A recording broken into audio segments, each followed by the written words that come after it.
शुरू अल्लाह के नाम से जो नहायत मेहरबान और बेहद रहम वाला है।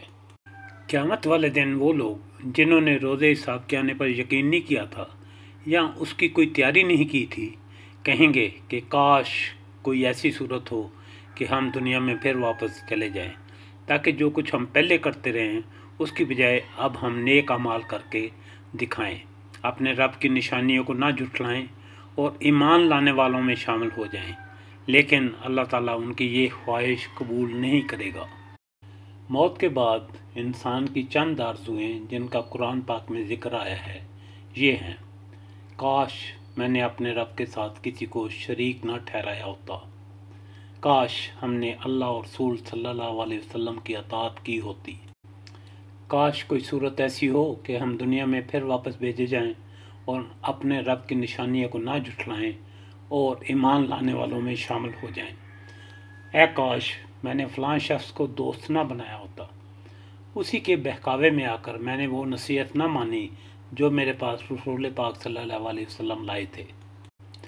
काश मैंने अपनी इस ज़िंदगी के लिए कुछ आगे भेजा होता, हमें दोबारा वापस भेज दिया जाए ताकि जो कुछ हम पहले करते थे उसकी बजाय अब हम नेक अमाल करें।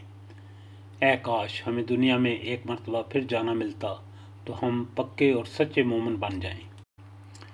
जिस दिन इंसान अपने हाथों की कमाई को देख लेगा और काफिर कहेगा कि ऐ काश मैं मट्टी हो जाता, ऐ काश मेरा अमाल नामा मुझे ना दिया गया होता और मैं ना जानता कि मेरा हिसाब क्या है।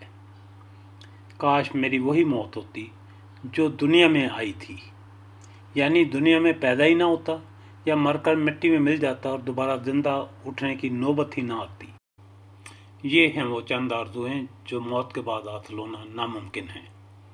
अल्लाह ताला कुरान पाक में फरमाता है, और डरो उस क़यामत के दिन से जब कोई किसी की तरह काम ना आएगा, ना किसी से फ़िदिया कबूल किया जाएगा, ना कोई सिफारिश ही आदमी को फ़ायदा देगी और ना मुजरमों को कहीं से कोई मदद पहुंच सकेगी। आइए इस ज़िंदगी में ही अपनी इस्लाह कर लें, नेक अमाल, सदका खैरात, हुकूकुल इबाद पूरे करें ताकि हमारी आखिरत संवर जाए। आमीन सुम्मा आमीन।